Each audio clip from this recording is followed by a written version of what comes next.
Hello everyone. In today's video, I'm going to discuss about flow lines. So, different kind of flow lines is important. It will frequently comes when we will derive some equation. So, let's go start and understand about the different kind of flow lines. So, at first, path lines. Okay, path lines. The path followed by a fluid particle in motion is called a path line. So fluid particle যখন মোশনে থাকবে গতিতে থাকবে সেই সময় যেই পথটা অনুসরণ করবে সেটাকেই বলা হচ্ছে পাথ লাইন। যেই পথে পানি যাবে, যেই পথে ফ্লুইড যাবে সেটাই কি পাথ লাইন। সো এটাই পাইপ, এই পাইপের এদিক দিয়ে আমাদের পানিটা যাচ্ছে, তাহলে এটাই হলো আমাদের কি পাথ লাইন। এই পাথ লাইনটা হলো তাহলে কি এ থেকে বি, এই এ বিটাই হচ্ছে আমাদের কি পাথ লাইন। ঠিক আছে, এরপরে দেখি আমরা stream line. So stream line, what is stream line? The imaginary line drawn in the fluid in such a way that the tangent to any point gives the direction of motion at the point is called the stream line. তাহলে বলছে এটা একটা imaginary line, এটা কল্পনা করা হয়েছে লাইনগুলো যেগুলো বলা হচ্ছে এটা drawn in the fluid in such a way that the tangent to any point, যে কোনো পয়েন্টে যে টানজেন্ট থাকবে, যে টানজেন্ট স্পর্শক থাকবে, সেই স্পর্শকটা কি করবে, সেটা আমাদের ডিরেকশন দেবে। কিসের direction? Motion of the fluid. ওই ফ্লুইডের যে আমাদের যে মোশন, ডিরেকশন, এই গতির যে দ্য ডিরেকশন অফ দ্য মোশনের যে গতি, ফ্লুইডের যে গতিপথ, সেই গতিপথে আমাদেরকে কি দিবে, নির্দেশ দিবে। is called the streamline. In simpler terms, it's a path that the fluid particle follows as it moves through the fluid. ঠিক আছে, তাহলে এটা আমাদের ছিল সেই ফ্লুইড পার্টিকেলের যাওয়ার পথ। ঠিক আছে, এটা একটা আমাদের সেই হতে পারে একটা ড্রেন অথবা পাইপ। এটা একটা সাপোজ ধরে নিলাম আমরা একটা ড্রেন, এটা ইরিগেশন ক্যানাল। ওকে, সো আমাদের ফ্লুইডটা প্রবাহিত হচ্ছিল এইভাবে। তো এখানে আমাদের যেটা হয়েছে সেটা হলো বেন্ড হয়েছে, বাঁকা হয়ে চলে গেছে, এখানে যাওয়ার বাঁকা হয়েছে। তো আমরা যারা দেখছি এটা ইরিগেশন, ড্রিপ ইরিগেশনের সময় ধান খেতে পানি অথবা অন্য কোনো জায়গায় পানি দেওয়ার সময় আমরা দেখছি যে এটা আমাদের ড্রেন, এই ড্রেনটা দিয়ে পানি যাচ্ছে। তো এই পার্শ্বের সাইডে মাঝখান দেওয়া ধরে নিলাম আমরা পানিটা প্রবাহিত হচ্ছে, স্ট্রিম লাইনটা এই বরাবর, আশেপাশে এখানেও আছে, এখানেও আছে, এখানেও আছে। ঠিক আছে, স্ট্রিম লাইনটা আছে, তো মাঝখানের একটা স্ট্রিম লাইনটা ধরে নিলাম আমরা। এটার বরাবর যে স্পর্শক যদি আমরা অঙ্কন করি, তো এই স্পর্শকটা দেখবো আমরা এইভাবে সামনের দিকে যাবে। তো এটা বরাবর যাচ্ছিল, যখন এখানে বেন্ড হয়েছে এই স্পর্শকটা কোথায় গেছে, এইখানে গেছে। এইখান থেকে যখন এইদিকে গেছে তখন এই মোড় নিছে, তখন এইদিকে গেছে। এটা যখন এদিকে গেছে আবার এদিকে নিছে, আবার এটা এইভাবে আস্তে আস্তে এইভাবে, আবার এখানে যা সেম, এখানে যে আবার এইদিকে মোড় নিছে, এদিকে নিছে, স্পর্শকটা এইভাবে গেছে, তারপর এইভাবে গেছে, এইভাবে গেছে, এইভাবে। তাহলে ওয়াটারের ডিরেকশনটা এইভাবে যায়, এদিকে শুরুতে যে এদিকে গেছিলো, তারপর দেখতেছে ওদিকে যাওয়ার জায়গা নেই, তারপরে এদিকে স্পর্শক বরাবর এদিকে গেছে, স্পর্শক বরাবর এদিকে গেছে, এইভাবে গেছে। তো এই জায়গাটাতে হয় কি, এই জায়গাটাতে মেইনলি হয় যারা আমরা দেখছি তারা দেখবো যে এইখানে পানিটা কি হয়ে থাকে, পানিটা জমে থাকে, পানিটা নিশ্চল অবস্থা হয়ে থাকে। এখানে মানে আমরা দেখি ময়লাযুক্ত যে পানিটা সেখানে এখানে থেকে যায়, কিংবা এখানে যে অনেক সময় আমরা যেই ড্রেনে যখন আমরা আমাদের ছোটোবেলায় আমরা যখন পাতা ফেলে আমরা প্রতিযোগিতা করতাম কার পাতাটা সর্বশেষে যে পতিত হয়, ওই এন্ডে ছেড়ে দিলাম, ওই এন্ডে যে কার পাতাটা সবার আগে সে পড়লো। তো এই ক্ষেত্রে আমরা দেখা যায় এই সময় আমরা দেখছি যে এই পাতাটা এখানে যাই সোজা স্ট্রিম বরাবর, যখন মাঝখান থাকে তখন গতিটা বেশি থাকে, ধার দিয়ে গেলে গতি কম থাকে। তো এটাই হলো আমাদের সেই স্ট্রিম লাইন, যে পথটা ফ্লুইডটা কি হয়, ফ্লুইডটা আসলে এই যে বলছে it is a path that a fluid particle follows as it moves through the fluid. এটা ফলো করে কোন, মুভস থ্রু দ্য ফ্লুইড। এই দিক দিয়ে আমাদের মুভটা বেশি হয়, যার কারণে এই পাতাটা যখন মাঝখানে থাকে তখন গতিটা বেশি থাকে। তো এইখানে যায় যখন বাঁক নেয় তখন বাঁক বরাবর এইখানে যায় সরাসরি একটা ধাক্কার মতো খায় মানে স্পর্শক বরাবর, যেহেতু আমাদের ফ্লুইডটা যাওয়ার কথা ছিল এই বরাবর যে একটা ধাক্কা নিয়ে এইদিকে আস্তে আস্তে আবার যায়, আবার এখানে যায় এরকম, আবার এভাবে যায়। তো অনেক সময় দেখা যায় যে বিভিন্ন বাধা টাধার কারণে এই পাতাটা এখানে যে একটা কী হয়ে যায়, এইখানে যদি কোনো মতে চলে আসে তো ওই পাতা আর নড়ে না, ওইখানে শুধু একটু করে হালকা করে ঘুরতে থাকে। তো ওইটাই পানি, আসলে এখানে পানিটার কী থাকে না, ফ্লো থাকে না, এখানে পানিটার কী থাকে না, স্ট্রিম লাইন নাই।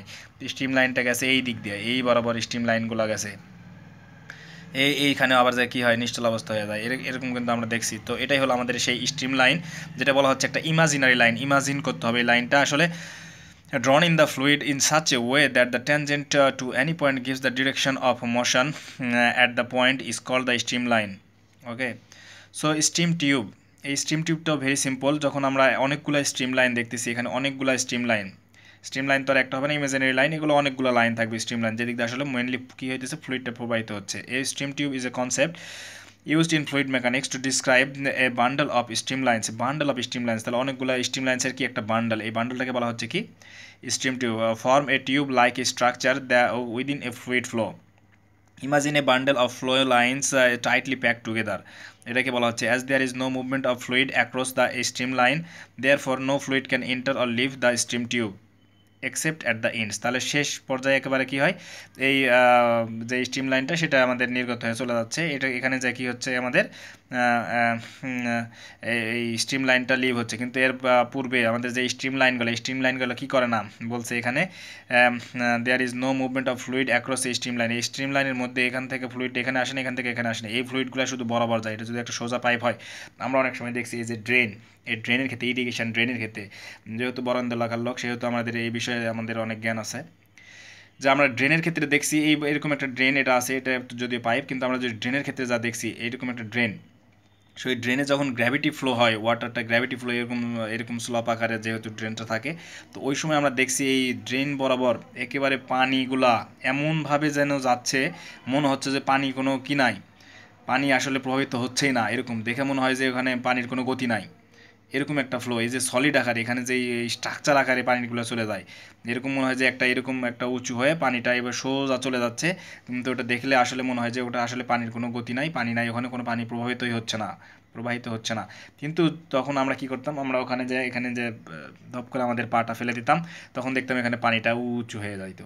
তো ব্যাপারটা আসলে এরকম, যে এখানে আমি এটা গল্পগুলো বলতেছি এগুলো এই কারণে যে এখানে আমাদের যে স্ট্রিম টিউব, এটা আসলে এই যে এখানে বলছে এটা আসলে একটা সলিড স্ট্রাকচারের মতন বিহেভ করে, এটি stream tube act like solid, এটা সলিডের মতন বিহেভটা করে, দেখে মনে হয় যে আসলে এখানে কোনো পানি প্রবাহিতই হচ্ছে না, কিন্তু তারপরে এখানে কি আছে, অনেকগুলো স্ট্রিম লাইন আছে যেগুলো একটা প্যাক আকারে কি হচ্ছে, প্রবাহিত হচ্ছে, এবং এই স্ট্রিম লাইনগুলো কী করে না, একটা আরেকটাকে কী করে না, ক্রস করতেছে না, এখানে there is no movement fluid across এই স্ট্রিম লাইন, এখানে স্ট্রিম লাইনের ভিতরে আদান প্রদান হচ্ছে না, কোনো ফ্লুইডে যাওয়া আসা হচ্ছে না, এই স্ট্রিম লাইনগুলো একবারে বরাবর যাচ্ছে। তো এগুলাই বলা হচ্ছে আসলে। এরপরে যদি আমরা দেখি পটেনশিয়াল লাইন্স আর ইকুইপোটেনশিয়াল লাইন্স, ঠিক আছে, this line represents points within a fluid that share the same potential, তো এখানে ফ্লুইডটা সেম পটেনশিয়াল, যেগুলো শেয়ার করে কি সেম পটেনশিয়াল, একই potential, such as pressure and or velocity potential, তাহলে এই প্রেশার ভেলোসিটি এগুলা একই ধরনের, মানে একই পটেনশিয়ালের উল্লেখ করে, তাহলে সেটাকে আমরা বলা হচ্ছে কি এই যে potential lines or equipotential lines. বলছে if we draw lines joining the points of equal potential on adjacent flow lines, এখানে আমাদের ফ্লো লাইন্স স্ট্রিম লাইন ছিল অনেকগুলা, কি ছিল, স্ট্রিম লাইনগুলো ছিল, এখানে একটা দুটো তিনটে দেখানো হয়েছে, এই স্ট্রিম লাইনগুলো জয়নিং পয়েন্টস, এখানে বলা হচ্ছে if we draw lines joining the points of equal potential on adjacent flow lines we get potential lines or equipotential lines, তাহলে এরপরে এখানে আমাদের যে এই লাইনসগুলো স্ট্রিম লাইনগুলো আছে, স্ট্রিম লাইন বরাবর আমরা যখন লাইনগুলো কী করতেছি, জয়নিং করতেছি, draw line joining the points, এখানে জয়নিং দ্য পয়েন্টস এখানে করা হচ্ছে, তখন এখানে আমাদের কী হয়ে গেছে, এখানে বিভিন্ন যেই স্কোয়ার মেশ তৈরি হয়েছে, এখানে এখানে কী হয়েছে, স্কোয়ার মেশ তৈরি হয়েছে, এই স্কোয়ার মেশগুলো এক একটা কি, এক একটা হলো ইকুয়াল পটেনশিয়াল, এগুলো এক একটা কি ইকুয়াল পটেনশিয়াল, এখানে যে পটেনশিয়াল এখানে সেই পটেনশিয়াল, এইগুলো স্কোয়ারের মধ্যে যে পটেনশিয়াল সেগুলো একই ধরনের পটেনশিয়াল, এটাই হলো আমাদের কি ইকুয়াল পটেনশিয়াল বা পটেনশিয়াল লাইন্স। সো এটা গেল আমাদের পটেনশিয়াল লাইন্স, আশা করি বুঝতে পেরেছেন।